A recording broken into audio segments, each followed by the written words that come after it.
यह एपिसोड शुरू होता है एक बेहद जोशीले मैच से, जहां पूरा मैदान एक्साइटमेंट से भरा है। खासकर लड़कियां तो पूरी तरह फिदा हैं अपने हैंडसम क्लासमेट इगाराशी यूसुके पर, जो अपनी जबरदस्त स्किल्स से मैच जीत रहा है। तभी उसकी एक फ्रेंडली इंटरेक्शन होती है अपने साथी नानाशिमा के साथ, और ये सीन हमारी मेन हीरोइन सेरिनुमा के की नजर से बिल्कुल नहीं बचता। असल में के एक फुजोशी है, यानी वो उन लड़कियों में से है जिन्हें दो लड़कों के बीच थोड़ी सी भी बॉन्डिंग दिखे तो उनके दिमाग में रोमांटिक बीएल स्टोरी लाइन अपने आप चलने लगती है, और बस इगाराशी और नानाशिमा को साथ देखकर वो एक पूरा रोमांटिक सीन इमेजिन करने लगती है। दो प्रिंस, एक फ्रेंडशिप जो शायद उससे कुछ ज्यादा है। इसी डिल्यूजनल मोड में डूबी के को पता ही नहीं चलता कि नानाशिमा उसके करीब आ चुका है बॉल कैच करने के लिए, और गलती से वो के पर ही गिर पड़ता है जैसे वो कोई ह्यूमन कुशन हो। बेचारा इगाराशी तो बस गेम में बिजी था, पर साइड में खड़ी उसकी बेस्ट फ्रेंड नकानो अमाने सब कुछ देख रही थी। वो भी खुद एक एक्सट्रीम फुजोशी है। दोनों मिलकर बस यही सोचने लगती हैं कि इगाराशी और नानाशिमा की जोड़ी कितनी क्यूट लगती है। लेकिन तभी एंट्री होती है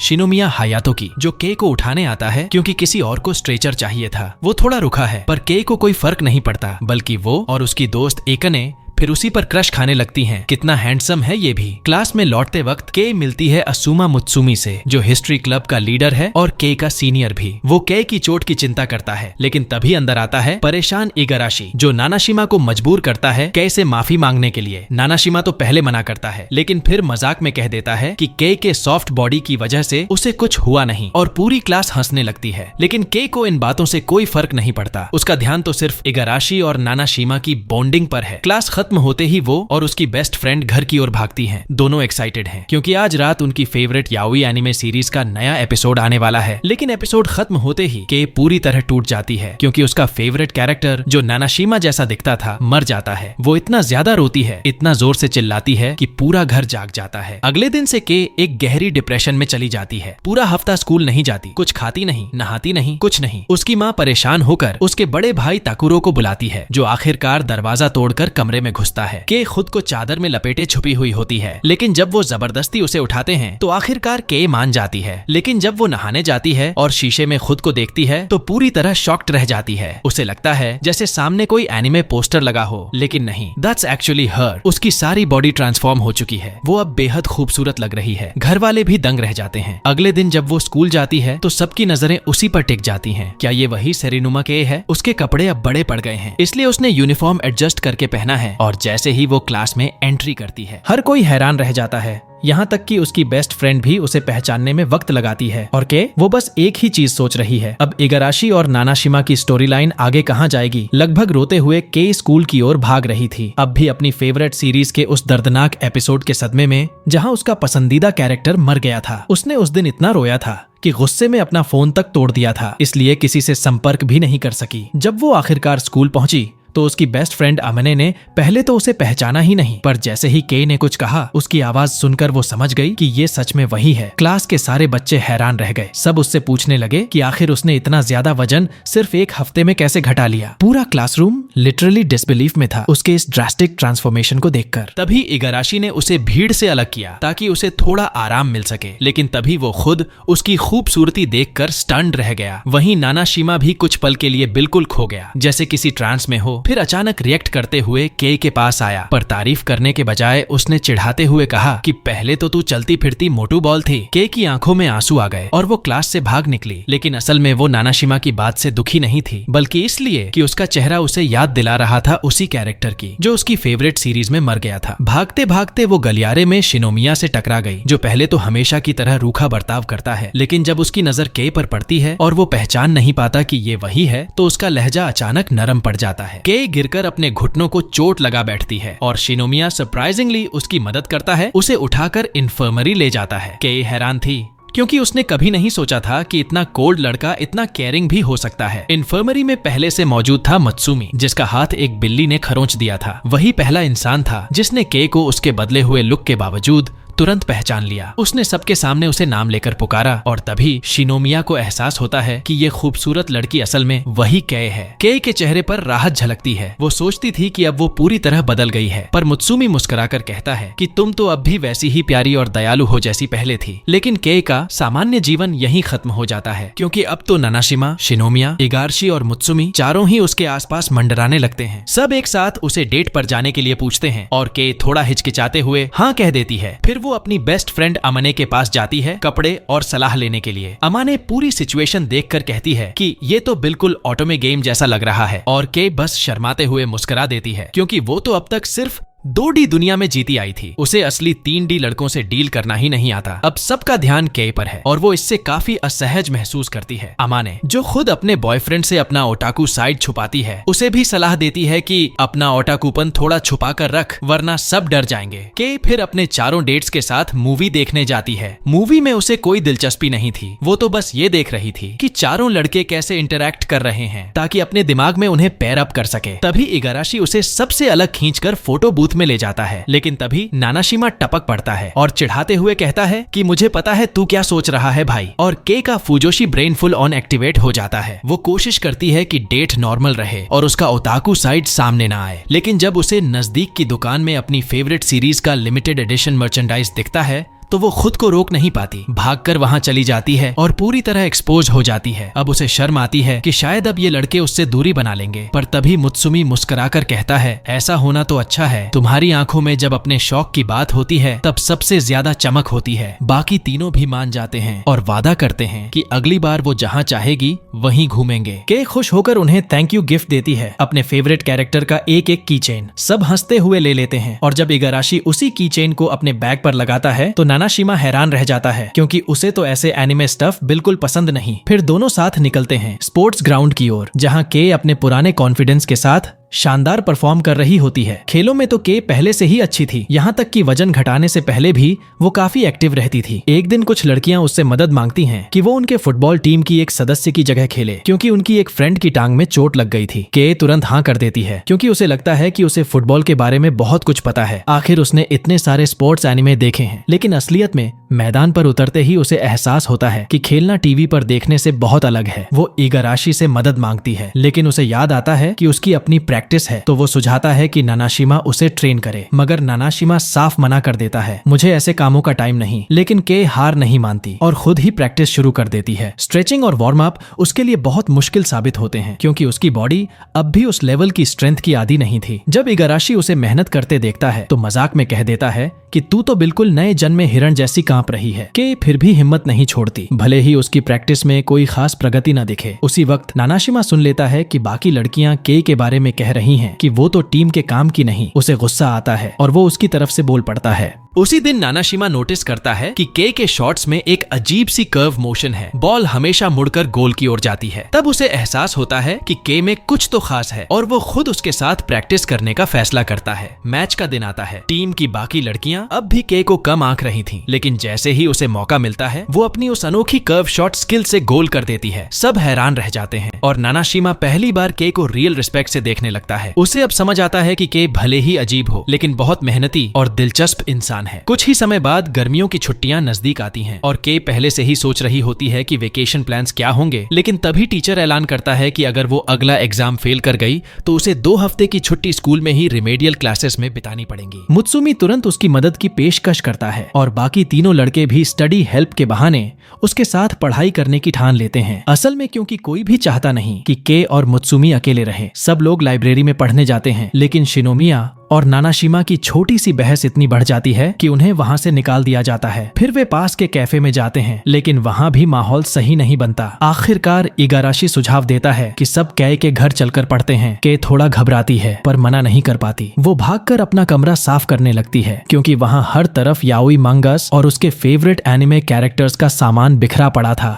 जब लड़के उसके घर पहुंचते हैं सब मिलकर पढ़ाई शुरू करते हैं। तभी उसकी माँ अंदर आ जाती है और के फौरन उसे बाहर धकेल देती है ताकि कुछ गड़बड़ ना हो, लेकिन उसकी माँ तो खुश हो जाती है, आखिरकार मेरी बेटी घर लड़के लाई है। इस बीच लड़के मौका पाकर के का कमरा एक्सप्लोर करने लगते हैं। उन्हें उसके फेवरेट कैरेक्टर का ऑल्टर दिखता है जो उसने मोमबत्तियों और पोस्टर्स से सजाया हुआ था। मुत्सुमी बड़े प्यार से उसके सामने झुककर कहता है RIP भाई, और बाकी तीनों भी उसकी नकल करते हुए कॉन्डोलेंस सेरेमनी में शामिल हो जाते हैं, जिससे के का चेहरा लाल पड़ जाता है। है। इसी दौरान के का भाई कमरे में घुस आता है, सबको चेतावनी देने कि मेरी बहन बहुत गिरी पड़ी किस्म की है, संभल कर रहना। लेकिन चारों हंसकर बात टाल देते हैं। उन्हें तो अब तक सब पता चल चुका है। वो के क्लोजेट की ओर बढ़ता है जहाँ उसने सारे रोमांस मांगा छिपा रखे थे, लेकिन मुत्सुमी शांति से उसे बाहर निकाल देता है। थोड़ा पर्सनल स्पेस रहने दो। दिन के अंत में मुत्सुमी काई को एक प्यारा सा पेंसिल गिफ्ट करता है गुड लक के लिए, और बाकी तीनों को भी वैसा ही देते हुए कहता है ताकि तुम सब मिलकर पास हो जाओ। कुछ दिनों बाद क्लास में सब कल्चरल फेस्टिवल की प्लानिंग करते हैं। लड़के सुझाव देते हैं कि मैड कैफे बनाते हैं जहाँ लड़कियां मैड आउटफिट्स पहने। के तुरंत हंसते हुए जवाब देती है, ठीक है, लेकिन तब तुम लोग भी मेड ड्रेस पहनोगे। सबके हंसते हुए यही तय हो जाता है। लंच टाइम पर पांचों फिर मिलते हैं इस प्लान पर बात करने, और वहीं से के की कहानी एक और फनी केओस की ओर बढ़ने लगती है। यह सब एक अलग क्लास में शुरू होता है जहाँ के सबको बताती है कि उनके स्कूल के कल्चरल फेस्टिवल में वो लोग एक नाटक प्ले करने वाले हैं, और सबसे चौंकाने वाली बात, वो खुद उस नाटक की प्रिंसेस बनने वाली है। ये सुनकर सबके होश उड़ जाते हैं, लेकिन माहौल में एक्साइटमेंट भर जाती है। तभी इगाराशी बहुत खुश होकर कहता है कि वो उसकी प्रोड्यूसर बनना चाहता है, क्योंकि वो चाहता है कि के सबसे सुंदर प्रिंसेस बने। वहीं नानाशिमा और बाकी सबको कॉस्ट्यूम डिजाइन का काम मिलता है। अब के पूरी तरह से फेस्टिवल की तैयारियों में जुटी है, आइडियाज ढूंढ रही है, डिजाइन सोच रही है। सबको मेजरमेंट्स लेने के लिए उसने हॉल में बुलाया। तभी इगाराशी का के साथ ऑलमोस्ट एक ऑकवर्ड मोमेंट हो जाता है, लेकिन उसी वक्त शिनोमिया आकर बीच में टोक देता है। उसे थोड़ा शर्मिंदगी होती है, क्योंकि उसे लगता था कि के उसे कभी एक लड़के की नजर से नहीं देखती। लेकिन जब के कैजुअली उससे बात करती है तो उसके अंदर भी कुछ फीलिंग्स जाग उठती हैं। ये देखकर नानाशिमा तुरंत बीच में आ जाता है और माहौल थोड़ा फनी हो जाता है। मेजरिंग टेप लेकर सबके बीच टेंशन और कॉमेडी दोनों ही क्रिएट हो जाती है। दिन बीतते हैं। के कॉस्ट्यूम्स तैयार करने में इतना बिजी हो जाती है कि सब कुछ थोड़ा ओवरवेलमिंग लगने लगता है। लड़के हेल्प ऑफर करते हैं, लेकिन के कहने पर वे मुत्सुमी की मदद करने चले जाते हैं। वो अकेली मेहनत करती रहती है और इगाराशी उसे दूर से देखकर सोच में पड़ जाता है कि वो उसके लिए तो सब कुछ कर रहा है, पर के तो उनके साथ है ही नहीं। आखिर फेस्टिवल का दिन आ जाता है। के ने सारे कॉस्ट्यूम्स टाइम पर पूरे कर लिए, यहाँ तक कि अपनी बेस्ट फ्रेंड के लिए भी एक शिंगेकी नो क्योजिन वाला आउटफिट बना दिया। इगाराशी भी उसी थीम में तैयार होता है और नानाशिमा ने वो कपड़े पहने जो के फेवरेट कैरेक्टर पहनता है। सब हंसते मुस्कुराते अपने घर लौटते हैं और बात करते हैं कि शिनोमिया के प्ले में जाना है या नहीं। के सबको साथ घूमने का ऑफर देती है, लेकिन इगाराशी साफ मना कर देता है। कहता है कि वो अपने लव राइवल्स के साथ दोस्ती का नाटक नहीं करना चाहता। ये सुनकर शिनोमिया और नानाशिमा भी सोच में पड़ जाते हैं। के तो बस फेस्टिवल एंजॉय करना चाहती है, लेकिन सिचुएशन ऑकवर्ड हो जाती है। तभी मुत्सुमी बीच में आता है। के सोचती है कि वो कुछ मैच्योर बोलेगा, लेकिन वो तो मजाक में बोल देता है कि एक सेकंड राउंड निकाल लेते हैं ताकि हर कोई के साथ टाइम बिता सके। सब मान जाते हैं और अब शुरू होता है कि डेट मैराथन। सबसे पहले नानाशिमा का नंबर आता है। वो मौका लेकर के करीब आने की कोशिश करता है, लेकिन तभी मुत्सुमी आकर बीच में टोक देता है। असल में सबने तय किया था कि हर कोई अपनी अपनी बारी में ही टाइम बिताएगा। मुत्सुमी के को खाना खिलाने ले जाता है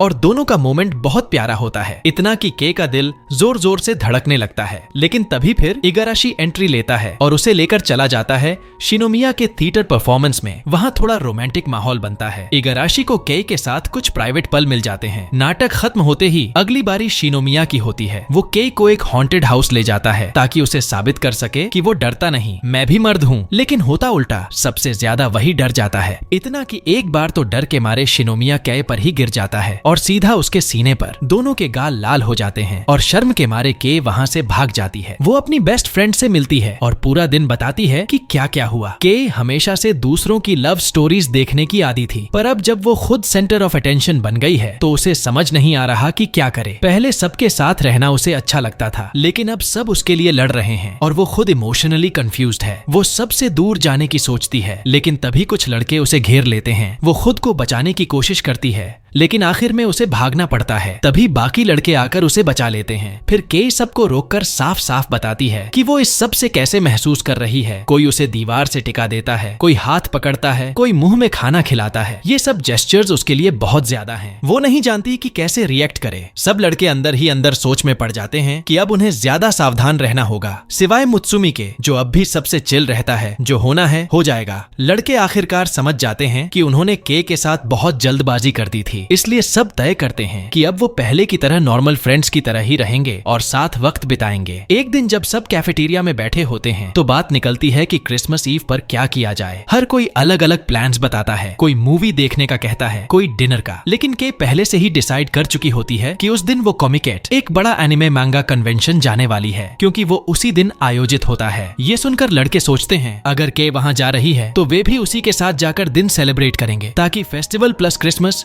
दोनों साथ में मना सकें। फेस्टिवल के दिन के सबको सुबह 5 बजे बुलाती है, क्योंकि उसे पता है कि अगर वो देर से पहुंचे तो सारी रेयर मैगजीन्स और मांगास खत्म हो जाएंगी। सबको लंबी लंबी लाइंस में खड़ा होना पड़ता है और अंदर पहुंचने तक उनकी हालत खराब हो जाती है। फिर भी सब के की मदद में लग जाते हैं। वो हर जगह भाग दौड़ कर सारे मांगा और लाइट नॉवेल्स इकट्ठे कर रही है और लड़के उसके लिए पूरे कन्वेंशन में बिखर जाते हैं। लेकिन वहाँ का माहौल कुछ और ही है। हर तरफ याओई, फैन सर्विस और फैन गर्ल्स की भीड़ है, जो इन लड़कों को देखकर अपनी ही फैंटेसीज में खो जाती हैं। बेचारे लड़के हर तरफ से ऑकवर्ड मोमेंट्स झेलते हैं। के आखिरकार अपना मांगा ट्रेजर लेकर तय जगह पर लौटती है, लेकिन तभी एक अजीब और परवर्टेड आदमी उसकी फोटो खींचने लगता है। के मना करती है, लेकिन वो नहीं रुकता। तभी एक कॉस्प्लेयर जो सेबास्टियन कुरोशित्सुजी एनिमे का कैरेक्टर के कॉस्ट्यूम में होता है, आगे आकर उस क्रीप को भगा देता है। थोड़ी देर बाद कै के दोस्त पहुंचते हैं, जो इतने बड़े कन्वेंशन में भटक गए थे। वो कॉस्प्लेयर जाते जाते कै के दोस्तों पर कुछ हल्के सार्कास्टिक कमेंट्स करके निकल जाता है। दिन खत्म होते होते सब थक कर चूर हो जाते हैं, इतने कि के के साथ क्रिसमस सेलिब्रेट करने की भी एनर्जी नहीं बचती। बाद में स्कूल लौटने पर के अपनी बेस्ट फ्रेंड को सब कुछ बताती है, खासकर ये कि वो सेबास्टियन वाला कॉस्प्लेयर किससे मिली थी। लेकिन उसकी फ्रेंड की आंखें खुली रह जाती हैं जब उसे पता चलता है कि वो लड़का असल में उनकी ही स्कूल की स्टूडेंट है, और वो भी जूनियर। उसका नाम है शिमानी शिमा, एक सुंदर, टैलेंटेड और अमीर लड़की। के सबको शिमा से मिलवाती है और सब इंस्टेंटली पहचान लेते हैं कि वही कॉस्प्लेयर थी जो कन्वेंशन में मिली थी। बस फर्क ये कि अब उन्हें पता चल गया कि वो लड़का नहीं बल्कि लड़की है। शुरू में तो सबको लगता है कि शिमा कोई रोमांटिक राइवल नहीं है, लेकिन जल्दी ही सबको एहसास होता है कि शिमा तो लड़कियों में भी बहुत पॉपुलर है। वो इतनी चार्मिंग और कॉन्फिडेंट है कि लड़के थोड़े हताश महसूस करने लगते हैं। हम तो एक दिन में इतनी अटेंशन नहीं पाते जितनी ये 1 घंटे में पा लेती है। शिमा काय को अपने घर इन्वाइट करती है साथ वक्त बिताने के लिए, और जैसे ही लड़के ये सुनते हैं तुरंत कहते हैं कि वो भी चलेंगे। शिमा मुस्कुराती है और कहती है, ठीक है, लेकिन एक फेवर करना होगा जो मैं बाद में बताऊंगी। जब सब शिमा के घर पहुंचते हैं तो सबकी आंखें खुली की खुली रह जाती हैं। वो तो एक बड़ी सी लग्जूरियस मैंशन में रहती है, सर्वेंट्स और आर्ट स्टूडियो तक मौजूद हैं। सब हाउस टूर में खो जाते हैं और के तो शिमा से और भी ज्यादा प्रभावित हो जाती है। बाकी लड़के भी उसकी रिस्पेक्ट करते हैं, लेकिन अंदर ही अंदर थोड़ा इंटिमिडेटेड महसूस करते हैं, क्योंकि शिमा खूबसूरत भी है, स्मार्ट भी, रिच भी और मल्टी टैलेंटेड भी। फिर शिमा सबको फेवर बताती है, मुझे कुछ मॉडल्स चाहिए, तुम सब मेरे लिए पोज करोगे। सब थोड़ा झिझकते हैं, लेकिन के हंसकर हाँ कह देती है और तभी सच्चाई सामने आती है। असल में शिमा एक फुजोशी है, यानी वो लड़कों की लव स्टोरीज इमेजिन करने की शौकीन है। वो उन सबको अपने याओई स्टाइल आर्ट के लिए मॉडल बना रही थी। माहौल में कॉमेडी और टेंशन दोनों ही भर जाते हैं। इसी दौरान जब के और शिमा पास बैठी होती हैं, शिमा अचानक उसे किस कर देती है और के पूरी तरह शॉक में चली जाती है, क्योंकि ये उसका पहला किस होता है। सब कुछ ठहर जाता है। शिमा मुस्कुराते हुए कहती है, अब तुम सब मुझे लाइटली मत लेना, मैं भी तुम्हारी लव राइवल हूँ। लड़के स्टंड रह जाते हैं, लेकिन बाद में रिवील होता है कि शिमा बस मजाक कर रही थी। वो असली राइवल नहीं थी, बस सबके साथ थोड़ा खेल रही थी। के टीवी पर अपनी फेवरेट एनिमे का नेक्स्ट एपिसोड प्रीव्यू देख रही होती है, तभी उसे शिमा की हरकतें याद आती हैं और सोचती है कि उसकी जिंदगी भी अब किसी एनिमे जैसी क्रेजी चल रही है। कहानी अब एक नए मोड़ पर आती है जब के को सैन वैलेंटाइन के मौके पर होने वाले एक खास इवेंट के बारे में पता चलता है। उसे इस इवेंट में दिलचस्पी इसलिए होती है क्योंकि इसका इनाम है उसके सबसे पसंदीदा आर्टिस्ट द्वारा बनाया गया एक स्पेशल ड्राइंग। क्लास के दौरान जब वो ये बात नानाशिमा को समझा रही होती है, तभी शिमा वहाँ आ जाती है। नानाशिमा कोशिश करता है कि शिमा के ज्यादा करीब ना आए, लेकिन शिमा को भी इस वैलेंटाइन इवेंट की खबर लग चुकी होती है और वो खुद के को सजेस्ट करती है कि क्यों ना वो दोनों मिलकर चॉकलेट बनाएं, ताकि उनके सारे सूटर्स यानी चाहने वाले थोड़ा शांत रहे। शिमा इतनी आगे बढ़कर कहती है कि वो सब लड़कों को भी साथ बुला ले, ताकि सब मिलकर इसे एक फन एक्टिविटी बना दें। फिर सब शिमा के घर पहुंचते हैं और हमेशा की तरह उसकी बड़ी सी लग्जूरियस मैंशन देखकर सब फिर से दंग रह जाते हैं। अब सब लोग मिलकर चॉकलेट बनाना शुरू करते हैं। के अपने दिल से कोशिश करती है, लेकिन उसकी चॉकलेट का टेस्ट इतना खराब होता है कि खुद वो उसे खा लेती है, क्योंकि किसी और को देने लायक नहीं थी। अब सबको लगता है कि इस बार कंपटीशन बहुत टफ होगा, तो शिमा एक ब्रिलियंट आइडिया देती है, हम लोग लोग 3D चॉकलेट स्कल्पचर्स बनाएंगे, सब अपने अपने डिजाइन्स पर लग जाते हैं, लेकिन के जितनी बार कोशिश करती है हर बार डिजास्टर हो जाता है। 24 घंटे की मेहनत के बाद वो जो बनाती है उसे देखकर सब बोल पड़ते हैं, ये क्या है, मॉडर्न आर्ट। जबकि शिमा की स्कल्पचर परफेक्ट निकलती है, इतनी खूबसूरत कि सब मान लेते हैं कि कॉन्टेस्ट में भेजना उसी का काम चाहिए। लेकिन सबको चौंकाते हुए के डिसाइड करती है कि वो अपनी ही बनाई हुई स्कल्पचर भेजेगी, क्योंकि ये कंटेस्ट सिर्फ लुक्स पर नहीं बल्कि इमोशंस पर भी चलता है। और उसकी चॉकलेट में उसका सारा प्यार भरा हुआ था अपने फेवरेट एनिमे कैरेक्टर शियोन के लिए, जो उसकी कहानी में मर गया था। के सबको ये बात बताकर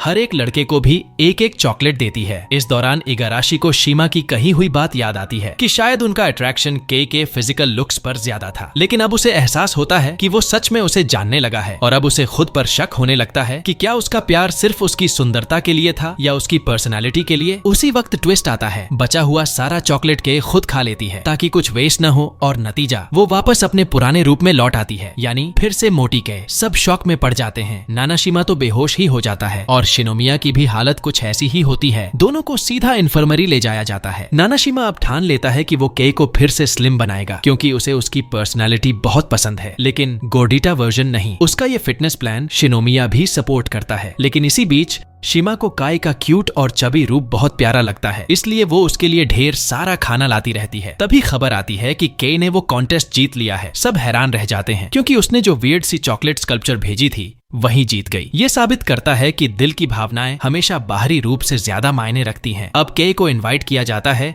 एक ग्रैंड अवार्ड सेरेमोनी में, जहां बहुत सारे लोग होंगे जो उसे एडमायर करते हैं। वो वहां सुंदर दिखना चाहती है, इसलिए नानाशिमा मौका पाकर उसे फिर से एक्सरसाइज में झोंक देता है, इतना कि उसे देखकर लगता है जैसे के कोई ट्रेनिंग कैंप में हो। इगाराशी और मुत्सुमी भी उसे मोटिवेट करते हैं, लेकिन खासकर मुत्सुमी, जो कभी उसके बाहरी रूप से प्रभावित नहीं हुआ और हमेशा वही जेंटल स्माइल रखता है। के पूरी मेहनत करती है, लेकिन वेट कम नहीं होता, बस थकान बढ़ जाती है। तब शिनोमिया डिसाइड करता है कि अब उसे एक्सरसाइज करवाने का तरीका थोड़ा फन बनाना होगा, बिल्कुल के स्टाइल में। सब साथ में कोशिश करते हैं। माहौल काफी हल्का और हंसी मजाक वाला हो जाता है, लेकिन इसी दौरान के ज्यादा मेहनत के चलते गिर जाती है और उसकी हिप में चोट लग जाती है। सब उसे तुरंत इन्फर्मरी ले जाते हैं। शिमा काय को इतनी थकी हुई हालत में देखकर गुस्सा हो जाती है और नानाशिमा को डांट देती है कि उसने उस पर इतनी स्ट्रिक्ट डाइट क्यों थोपी। तभी मुत्सुमी बीच में आता है और कामली कहता है, ये फैसला के का है कि उसे डाइट जारी रखनी है या नहीं। आने वाले दिनों में शिमा के का पूरा ख्याल रखती है, इतना कि हर वक्त उसके आसपास ही मंडराती रहती है। के इससे थोड़ा परेशान हो जाती है, लेकिन उसे समझ नहीं आता कि पोलाइटली स्पेस कैसे मांगे। तभी इगाराशी, जो के मूड को नोटिस कर रहा था, एक दिन क्लास शुरू होने से पहले ही उसे पकड़कर रूफटॉप पर ले जाता है, क्योंकि उसे लग रहा था कि के अंदर से बहुत डिस्टर्ब्ड है। क्योंकि अब सबको एहसास होता है कि असली आकर्षण सिर्फ किसी के दिखने में नहीं बल्कि उसके दिल में होता है। एक छोटी सी बातचीत के दौरान इगाराशी को साफ समझ आता है कि उसे के का सबसे बड़ा आकर्षण उसका प्यारा स्वभाव, उसकी चमकती मुस्कान और मेहनती नेचर है, न कि उसका शरीर। और फिर वो नानाशिमा से खुलकर कह देता है कि हाँ, वो के से सच में प्यार करने लगा है। नानाशिमा ये सुनकर हक्का बक्का रह जाता है, लेकिन फिर भी जिद पर अड़ा रहता है कि उसे के तभी पसंद है जब वो पतली हो। इस बीच हमारी प्यारी के अपनी नई डाइट शुरू करती है और शिनोमिया एक नया ट्रेनिंग प्लान बनाता है। नानाशिमा और शिनोमिया सोचते हैं कि उसे मोटिवेट करने का सबसे पक्का तरीका होगा अगर वो दोनों बॉयज लव वाली सीन्स एक्ट करें, क्योंकि आखिर के तो हार्डकोर फुजोशी है। और क्या बताएं, ये ट्रिक कमाल कर जाती है। के इतनी इंस्पायर्ड हो जाती है कि जान तोड़ मेहनत करने लगती है, सिर्फ इसलिए कि वो दोनों फिर से कोई क्यूट कपल मोमेंट करें। आखिरकार के अपना टारगेट पूरा कर लेती है। वो स्लिम हो जाती है और अब प्राइज सेरेमोनी के लिए खुद को परफेक्ट दिखाना चाहती है। उसके चारों दोस्त उसकी मदद में कोई कसर नहीं छोड़ते। कई बार तो इतनी ऑकवर्ड सीन्स भी करनी पड़ती हैं कि खुद वो शर्म से लाल पड़ जाते हैं, लेकिन फिर कुछ अजीब होने लगता है। के सबको इग्नोर करने लगती है, जैसे किसी गहरी सोच में डूबी हो। सब चिंतित होकर पूछते हैं कि क्या हुआ, और तब के एकदम शॉक दे देती है। वो कहती है कि उसने किसी स्पेशल को पाया है जो उसके दिल की धड़कन बढ़ा देता है। चारों के चेहरे पर सस्पेंस साफ दिखता है, लेकिन अगले ही पल सबका सस्पेंस टूट जाता है जब के बताती है कि वो स्पेशल समवन असल में एक 2D कैरेक्टर है, एके कांचू रेनबो एनिमे से। शिमा तो तुरंत खुश हो जाती है क्योंकि वो भी उस एनिमे की बड़ी फैन है, लेकिन बाकी 4 लड़के पूरी तरह कंफ्यूज्ड। 2D कैरेक्टर से प्यार, ये क्या नया चैप्टर है? लेकिन क्यूरियोसिटी में सब पूछ बैठते हैं कि आखिर ये एनिमे है किस बारे में, और फिर के और शिमा एक्साइटमेंट में पूरे जोश से उन्हें बताने लगती हैं। बल्कि पहले तो उन्हें वो एनिमे का वीडियो दिखाती हैं, जहां एक अपने मालिक की आर्मर बनकर लड़ता है। वो वीडियो इतना इंटेंस होता है कि दोनों लड़कियां लिटरली फैनगर्ल मोड में चली जाती हैं। अचानक दोनों में बहस शुरू हो जाती है कि उस एनिमे में कौन एक्टिव है और कौन पैसिव, और यही बात उनकी दोस्ती में दरार डाल देती है। दोनों एक दूसरे से बात करना बंद कर देती हैं और माहौल पूरी तरह इमोशनल हो जाता है। अब चारों लड़के एक प्लान बनाते हैं कि कैसे इन दोनों को फिर से दोस्त बनाया जाए। वो दोनों को ऐसे इनवाइट करते हैं जैसे सब कुछ कोइंसिडेंस हो। एक दुकान में बुलाकर उन्हें ड्रिंक पिलाते हैं और कैजुअली बताते हैं कि उन्होंने भी वो एनिमे देख लिया है। दोनों खुश हो जाती हैं, लेकिन जैसे ही एक्टिव वर्स पैसिव की बात फिर से छिड़ती है, माहौल फिर गर्म हो जाता है। शिमा एक नया सोल्यूशन देती है, दोनों अपनी अपनी फैन वर्क बनाकर ऑनलाइन डालें, जिसकी ज्यादा व्यूज आएंगी वही जीतेगी। दोनों दिन रात मेहनत में जुट जाती हैं। के तो इतनी ओवरवर्क कर लेती है कि उसका चेहरा थकान से उतर जाता है। आखिरकार दोनों की रचनाएं अपलोड होती हैं और व्यू काउंट का इंतजार शुरू होता है। जब नतीजा आता है तो शिमा जीत जाती है। वो अपनी जीत का फायदा उठाकर के से जबरदस्ती कहलवाना चाहती है कि मैं हार गई, लेकिन के रो पड़ती है और भाग जाती है। इगाराशी, जो ये सब देख रहा था, शिमा से गुस्से में कहता है, तुम हमेशा कहती हो कि तुम्हें क्यूट चीजें पसंद हैं, तो फिर किसी प्यारी लड़की को रुलाना कब से क्यूट हो गया। ये सुनकर शिमा चुप पड़ जाती है और उसे वो पल याद आता है जब उसने के को पहली बार देखा था। वो तब मोटी थी और उसी वक्त शिमा नए स्कूल में दाखिल हो रही थी और तभी के गलती से एक स्टूडेंट पर गिर गई थी। कहानी अब और भी रोमांचक मोड़ लेने लगती है, क्योंकि अब हम पहुँचते हैं उस पल पर जब सब कुछ जैसे किस्मत ने खुद लिखा हो। पहले तो के देर से पहुँचती है और एक मौके पर वो अपने मांगा कन्वेंशन में डेब्यू करती है। शिमा उसे वहां ढूंढने की कोशिश करती है, लेकिन उसे पहचान ही नहीं पाती, क्योंकि के अब पहले जैसी नहीं रही। उसका वजन घट चुका था और उसकी पूरी पर्सनालिटी बदल गई थी। शिमा ने फिर खुद को अपने इंडिपेंडेंट डूजिन आर्टिस्ट के काम में झोंक दिया, लेकिन जब किस्मत ने उन्हें दोबारा मिलवाया तो शिमा के चेहरे पर सच्ची खुशी झलकने लगी, क्योंकि अब उसे एहसास हुआ कि के सिर्फ बाहर से नहीं बल्कि अंदर से भी उतनी ही खूबसूरत है। शिमा समझ जाती है कि के उसके लिए दुनिया की सबसे अहम इंसान है और इतनी प्यारी दोस्ती किसी छोटी सी बहस के कारण खो देना बिल्कुल बेवकूफी होगी। इसलिए शिमा सीधे के पास जाती है सुलह करने के लिए, और के बिना एक पल सोचे उसे माफ कर देती है, क्योंकि सच कहें तो उसे भी शिमा की बहुत याद आ रही थी। दोनों की दोस्ती फिर से खिल उठती है। कुछ ही दिनों में एक एनिवर्सरी इवेंट होने वाला होता है उस पुराने योद्धा के सम्मान में, जिस पर कंचू रनबू के कैरेक्टर का इंस्पिरेशन आधारित था। के और शिमा दोनों उस कैरेक्टर की बड़ी प्रशंसक हैं, इसलिए वो दोनों सेरेमनी में जाने का फैसला करती हैं, जो दरअसल उस हीरो की विदाई जैसी यादगार समारोह है। शिमा सीक्रेटली सोचती है कि बाकी सबको ऐसे इवेंट्स पसंद नहीं, तो ये मौका परफेक्ट रहेगा के साथ अकेले टाइम बिताने का। लेकिन मुत्सुमी की सर्व सामूहिक उत्साह वाली आदत के कारण सब लोग साथ जाने का प्लान बना लेते हैं। वो सब एक साधारण सी गेस्ट हाउस में ठहरते हैं, जो भले लग्जरी नहीं थी लेकिन कोजी और आरामदायक जरूर थी। वहाँ हॉट स्प्रिंग्स भी होती हैं, और जब लड़के अल्गेरिया में नहा रहे होते हैं तो लड़कियां क्यूरियोसिटी और इमेजिनेशन में लिटरली फट पड़ती हैं, क्योंकि उनके दिमाग में कुछ ज्यादा सजेस्टिव सीन्स चलने लगते हैं। शाम को सब अपने कमरे में बोर्ड गेम खेलने लगते हैं, जो धीरे धीरे पिलो फाइट में बदल जाता है, और वो भी full on anime battle vibe के साथ। इगाराशी एक तकिए के हमले से बचने की कोशिश करता है, लेकिन गलती से के पर गिर जाता है। दोनों इतने करीब आ जाते हैं कि लगने लगता है अब तो किस होने ही वाला है, लेकिन बाकी सब सिवाय मुत्सुमी के तुरंत उसे खींचकर दूर करते हैं और उसकी जमकर तकिया पिटाई कर देते हैं। तभी लॉज की बुजुर्ग मालकिन अंदर आकर सबको डांटती हैं कि अब बस करो, रात के सन्नाटे में ये युद्ध क्यों चल रहा है। अगले दिन सब लोग सेरेमोनी में पहुंचते हैं, जहां के और शिमा पहले से भी ज्यादा करीब हो जाती हैं। वो दोनों महसूस करती हैं कि उसी लेजेंडरी वॉरियर की वजह से उन्हें वो एनिमे मिला जिसने उनकी जिंदगी बदल दी। इसके बाद सब एक हिस्टोरिकल म्यूजियम घूमते हैं और फिर जतोरा की कब्र पर जाते हैं। काफी देर वहां समय बिताने के बाद सब पास के रेस्तरां में खाना खाने बैठते हैं, जहां मुत्सुमी उन्हें जतोरा की डरावनी कहानी सुनाता है। वो एक एंशिएंट वॉरियर था जिसने अपने बेटे की हत्या की खबर सुनकर पागलपन में हर किसी को मार डाला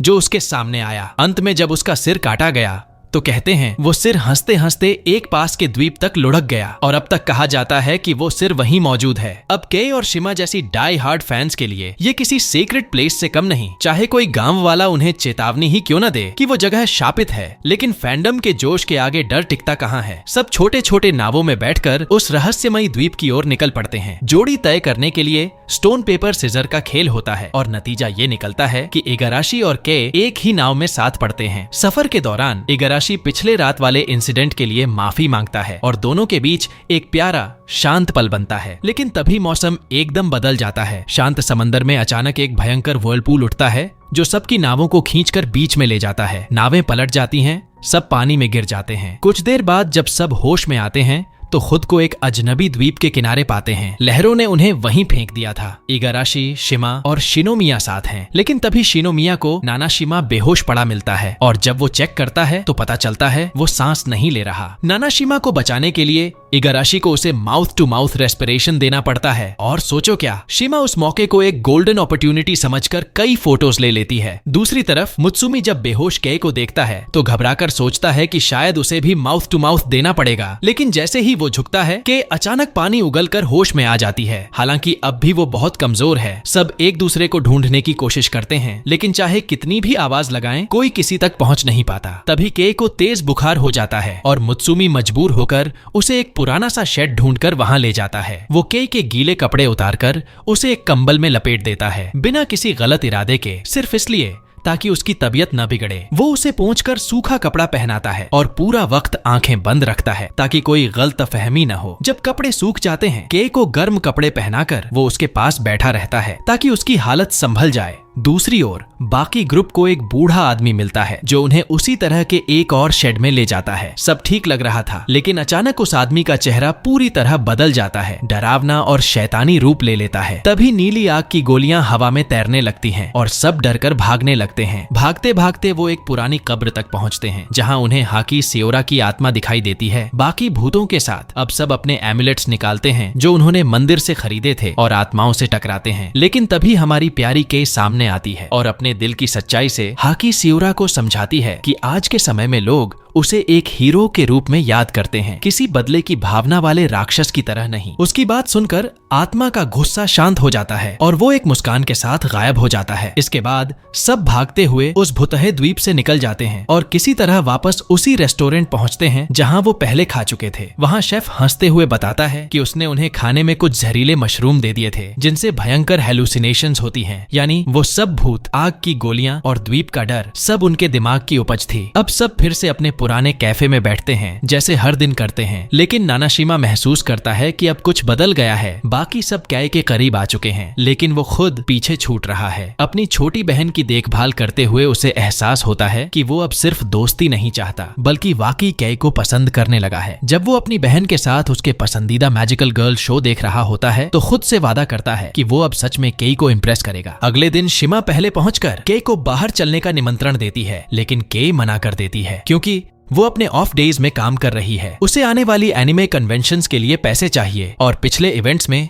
वो सब खर्च कर चुकी है। लेकिन मजेदार बात यह है कि वो काम जिस जगह कर रही है वहीं मैजिकल गर्ल शो का एक शो भी हो रहा है। बाकी ग्रुप उसे और समय देने के लिए उसी जगह काम ढूंढने का फैसला करता है और इंटरव्यू में तुरंत सेलेक्ट भी हो जाते हैं। नानिशिमा को तो खास तौर पर इसलिए रख लिया जाता है क्योंकि उसे पूरा शो याद है। आखिर वो तो अपनी बहन के साथ हर एपिसोड देखता था। ये उसके लिए परफेक्ट मौका है केई के करीब आने का। दोनों को अपने अपने रोल्स की प्रैक्टिस करनी होती है और धीरे धीरे नानाशिमा केई के और करीब आ जाता है। लेकिन एक दिन वो हल्का बीमार उठता है, फिर भी रिहर्सल में जाता है। वहीं उसे तेज बुखार आता है और वो बेहोश होकर गिर पड़ता है। सब उसे घर ले आते हैं और केई खुद उसकी देखभाल करने का निर्णय लेती है। घर पर नानाशिमा की छोटी बहन केई को उसकी गर्लफ्रेंड समझ बैठती है, जिस पर केई तुरंत घबराकर इनकार कर देती है। वो नानाशिमा को सूप खिलाने जाती है, लेकिन बुखार में डिलीरियस नानाशिमा अचानक केई का हाथ पकड़ लेता है और उसे दीवार के पास रोक लेता है, जिससे केई डरकर पीछे हट जाती है। उसी वक्त इगाराशी वहाँ पहुँचता है और उसे चेक करने आता है कि वो ठीक है या नहीं, लेकिन केई उस पल में बहुत असहज महसूस करती है और बिना कुछ कहे तुरंत वहां से निकल जाती है। अब इगाराशी गुस्से में है और तय कर चुका है कि वो नानाशिमा से बात करेगा या शायद मुकाबला करेगा। नानाशिमा पहले ही काई से माफी मांगने का मन बना चुका था, लेकिन जैसे ही वो उसके सामने आया उसने उसे बिल्कुल भी देखना नहीं चाहा। अब भी वो उस घटना से डरी और हिल चुकी थी। फिर भी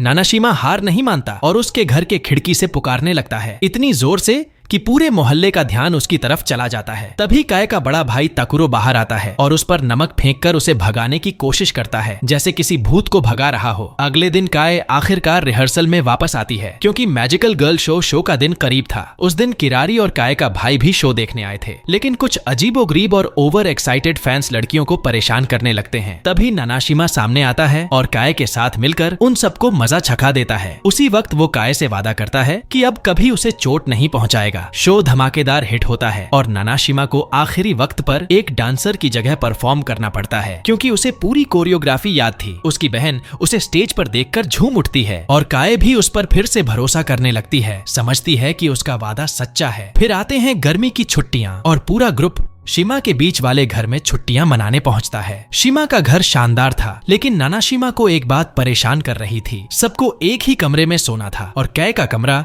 उनसे काफी दूर था। इसी बीच शिनोमिया आईने में खुद को देखकर सोचता है कि उसका पतला दुबला शरीर दूसरों जैसा ताकतवर नहीं है, पर वो कुछ कहता नहीं और सबके साथ बीच पर चला जाता है। अगले दिन सब सर्फिंग करने निकलते हैं, धूप, लहरें और मस्ती। लेकिन शिनोमिया कई बार कोशिश करने के बाद भी काय का ध्यान नहीं खींच पाता। हर बार कुछ ना कुछ गड़बड़ कर देता है। उसे लगता है कि वो बाकी लड़कों के मुकाबले कुछ भी नहीं है। फिर एक छोटा हादसा होता है। काय गलती से खाना गिरा देती है जो सब मिलकर बना रहे थे। ये देखकर शिनोमिया खुद को दोषी मानता है और गुस्से में जंगल की तरफ चला जाता है। काय चिंतित होकर उसके पीछे निकल पड़ती है। बाकी सब भी उसके पीछे जाने की कोशिश करते हैं, लेकिन पुल टूट जाता है और ग्रुप अलग अलग दिशाओं में बिखर जाता है। काय आगे बढ़ती है और आखिरकार शिनोमिया को ढूंढ लेती है जो बेलों में फंसा हुआ होता है। तभी बारिश शुरू हो जाती है और दोनों एक पुराने बिल्डिंग में शरण लेते हैं, वही जगह जहां सब मिलने वाले थे। वहां शिनोमिया काय से अपने बर्ताव के लिए माफी मांगता है और दोनों के बीच एक प्यारी सी बातचीत शुरू होती है। लेकिन तभी अचानक दो लड़के अंदर घुस आते हैं, वही जो पहले शिमा और काय को परेशान कर चुके थे। पर इस बार हालात अलग थे। इगाराशी, नानाशिमा और मुत्सुमी वहां पहुंच जाते हैं और उन गुंडों को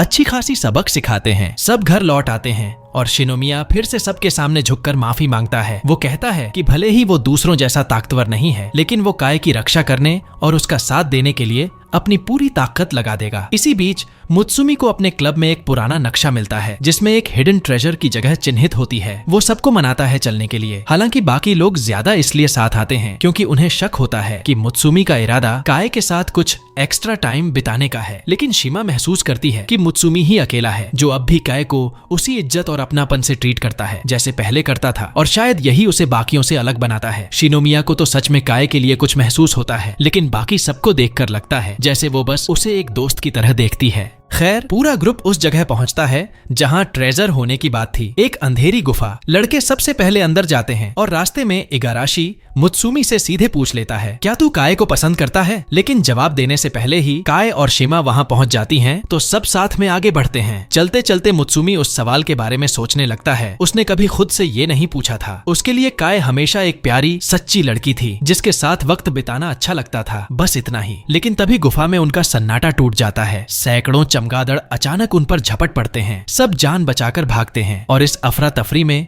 मुत्सुमी और काय बाकी ग्रुप से अलग हो जाते हैं। अंधेरे में घिरा मुत्सुमी बिल्कुल जड़ हो जाता है क्योंकि बचपन में उसे एक अंधे कमरे में बंद कर दिया गया था और तब से उसे अंधेरे का डर है। काय समझ जाती है कि कुछ गड़बड़ है। वो अपना फोन निकालकर टॉर्च ऑन करती है और प्यार से उसे शांत करती है। मुत्सुमी उसे सब बताता है, उसका डर, उसका अतीत और वो भ्रम जिसमें वो फंसा हुआ है। काय उसकी बात बड़े अपनापन से सुनती है, उसे भरोसा देती है कि वो अकेला नहीं है। इसी दौरान अपनी उलझन और भावनाओं के बीच मुत्सुमी थोड़ी इम्पल्सिव हरकतें करने लगता है, लेकिन उसी वक्त बाकी सब उन्हें ढूंढ लेते हैं। उधर शिमा और इगाराशी को वो ट्रेजर आखिर मिल जाता है, लेकिन जब बॉक्स खोलते हैं तो अंदर बस एक कागज का टुकड़ा होता है। असल में ये सब एक प्रैंक था मुत्सुमी के बड़े भाई काजुमा का, जो 3 साल पहले हिस्ट्री क्लब का प्रेसिडेंट हुआ करता था। सब हंसते हुए गुफा से बाहर निकल आते हैं और अपने अपने घर लौट जाते हैं। अगले दिन स्कूल में एक नया टीचर आता है, काजुमा यानी मुत्सुमी का बड़ा भाई। ब्रेक में सब मुत्सुमी से उसके भाई के बारे में पूछते हैं और तभी काजुमा खुद कैफेटेरिया में आ जाता है। काय से मिलते ही उसके प्रति थोड़ा ज्यादा दिलचस्पी दिखाने लगता है। जैसे ही वो काय के पास आने की कोशिश करता है, मुत्सुमी झटके से बीच में आ जाता है और उसका ये रिएक्शन सबको हैरान कर देता है, यहाँ तक कि काजुमा को भी। धीरे धीरे काजुमा पूरे स्कूल में मशहूर हो जाता है। लड़कियां उसे पसंद करती हैं और लड़के भी, क्योंकि वो सबके साथ फ्रेंडली है। एक दिन मूवी देखकर लौटते वक्त उसकी मुलाकात काए से होती है। वो उसे लंच पर चलने को कहता है और दोनों थोड़ा बात करते हैं, खासकर मुत्सुमी के बारे में। बाद में काजुमा अपने भाई को बताता है कि उसने काए के साथ खाना खाया और मजाक में कहता है कि काश उसे भी ऐसी प्यारी लड़की मिलती। काजुमा को जब पता चलता है कि काए एक ओटाकू है तो वो उसकी फेवरेट कैरेक्टर का मॉडल गिफ्ट कर देता है ताकि उससे करीब आ सके। अगले दिन काए क्लब रूम में उस मॉडल को सजाने में व्यस्त होती है। तभी काजुमा अंदर आता है। काए थोड़ी घबरा जाती है और गलती से एक बॉक्स गिरा देती है जो उसके ऊपर आने ही वाला था, लेकिन काजुमा फुर्ती से उसे खींचकर बचा लेता है। दोनों बेहद करीब आ जाते हैं और काए का चेहरा लाल पड़ जाता है। उसी वक्त मत्सुमी कमरे में घुसता है और गुस्से में अपने भाई को काए से अलग करता है। वो काजुमा से कहता है उससे दूर रहो, वो मेरी गर्लफ्रेंड है। सब ये सुनकर चौंक जाते हैं, लेकिन जल्द ही सच्चाई सामने आ जाती है। मुत्सुमी ने झूठ बोला था, सिर्फ काए को अपने भाई के फ्लर्टी तरीकों से बचाने के लिए। काजुमा हंसकर मान लेता है, लेकिन कहता है कि उसे काए वाकई पसंद है और अब वो भी उसका प्रेमी प्रतिद्वंदी बनेगा। बाकी सब काजुमा को रोकने की कोशिश करते हैं, लेकिन वो इतना चार्मिंग है कि एक एक करके सब उसके ट्रैप में फंसते जाते हैं। आखिर में वो तय करते हैं कि अब मामला मुत्सुमी ही संभालेगा। आखिर काजुमा उसका भाई है। मुत्सुमी उससे बात करने की कोशिश करता है, लेकिन काजुमा कहता है कि वो काए को सच में पसंद करता है और तभी मौका पाकर वो मुत्सुमी को उसके पुराने ट्रॉमा की तरह एक लॉकर में बंद कर देता है और मस्ती में वहाँ से निकल जाता है, जबकि बाकी लोग उसे तुरंत बाहर निकालने के लिए भागते हैं। जो कुछ अभी हुआ था उसे देखकर सब काफी परेशान थे, लेकिन मुत्सुमी ज्यादा तनाव नहीं लेता, बल्कि वो सोच में पड़ जाता है कि अब उसे क्या करना चाहिए। आखिर उसके बड़े भाई काजुमा ने साफ कहा था कि वो काए को सच में पसंद करता है, लेकिन मुत्सुमी जानता है कि जिंदगी भर उसने हमेशा अपने भाई की खुशी के लिए सब कुछ किया है, उसे हर वो चीज दी है जो उसके पास थी। दोनों भाइयों का रिश्ता हमेशा से प्यारा और मजबूत रहा है, लेकिन इस बार मुत्सुमी अपने दिल की बात नहीं दबा पा रहा। वो नहीं चाहता कि काजुमा को काए मिले। उधर इगाराशी और नानाशिमा मिलकर प्लान बनाते हैं कि काजुमा और काए के बीच किसी भी तरह का संपर्क रोक दिया जाए, कम से कम जब तक उसका प्रोफेसर वाला ट्रायल पीरियड खत्म नहीं हो जाता। लेकिन उसी दिन काजुमा स्कूल के लाउड स्पीकर्स ऑन करके सबके सामने अपने छोटे भाई को जापानी सिविल वॉर कार्ड गेम की एक कैस्टल बैटल में चैलेंज कर देता है। मुत्सुमी समझ नहीं पाता कि ये सब क्या तमाशा है, लेकिन फिर काजुमा खुलकर कहता है, तू हमेशा मुझे सब कुछ दे देता था, लेकिन इस बार अगर तुझे सच में ऐतराज है तो खुद रोक के दिखा। और फिर शुरू होती है दोनों भाइयों के बीच एक जबरदस्त कार्ड बैटल। शुरू में लग रहा था कि काजुमा जीत जाएगा, लेकिन आखिर में मुत्सुमी चाल पलट देता है और शानदार तरीके से जीत जाता है। वो अपने भाई से कहता है कि इस बार वो चीज नहीं छोड़ेगा जो सच में उसके दिल के करीब है। सबके चेहरे पर राहत आ जाती है, लगता है अब काजुमा उनकी लव रेस से आउट हो गया है। लेकिन तभी सब हैरान रह जाते हैं जब मुत्सुमी अचानक काए से अपने दिल की बात कह देता है। उसके भाई की वजह से उसे आखिर समझ आया कि वो उससे प्यार करता है। हालांकि काए साफ नहीं सुन पाती कि उसने क्या कहा, क्योंकि बाकी सब उसे वहाँ से खींच ले जाते हैं ताकि उससे जवाब लिया जा सके। मुत्सुमी शांत होकर सबको बताता है कि हाँ, वो सच में काए से प्यार करता है और ये भी कहता है कि अगर वो लोग भी सच में कुछ महसूस करते हैं तो उन्हें भी हिम्मत करके काए को बता देना चाहिए। लेकिन बाकी सब इसके बजाय ट्रिक्स इस्तेमाल करते हैं ताकि मुत्सुमी को काए से मिलने का मौका ही न मिले। तब मुत्सुमी अपने भाई का तरीका अपनाता है, स्कूल के लाउड स्पीकर से काए को बुलाता है और कहता है, मुझसे छत पर मिलो। बाकी सब फिर से उसे रोकने की कोशिश करते हैं, लेकिन मुत्सुमी उन्हें सीधा जवाब देता है, अगर तुम्हें सच में उससे कुछ कहना था तो अब तक कह देते, वक्त बर्बाद करना बंद करो। आखिरकार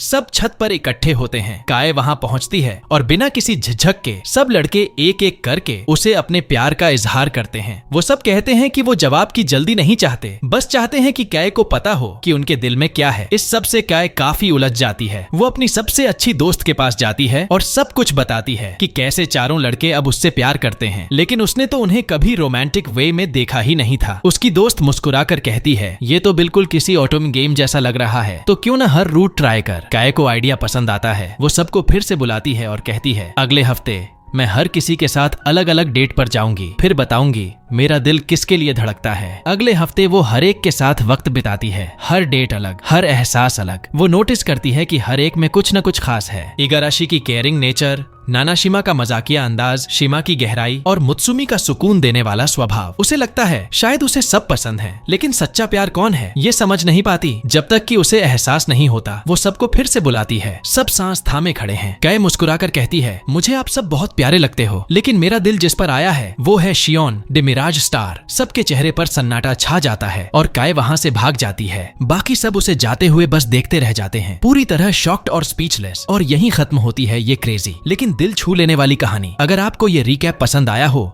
तो चैनल को सब्सक्राइब जरूर करें और कमेंट में फुजोशी लिखना मत भूलना, ताकि पता चले कि आप टिल द एंड जुड़े रहे, क्योंकि सबके बस की बात नहीं होती इतना लंबा सफर तय करना।